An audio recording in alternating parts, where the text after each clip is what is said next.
सातारा भागातील लग्नाचा रुखवत करताना घेतलेलं लांबलचक उखाण.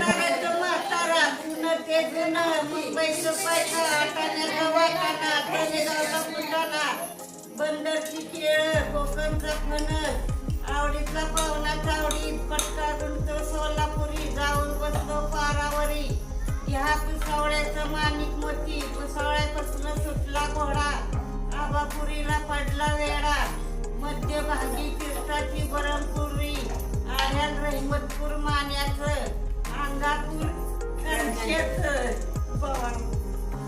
अंगापूर कंच्याचं, लाटणं डोहराचं, अक्षिण चोराचं, ते गाव चांगलं, चौकुनी बंगलं, वसाय चंदनाचा पाठ, जेवाय सुतानं ताट, 200ची पैठण, खसखशी चांदण्या.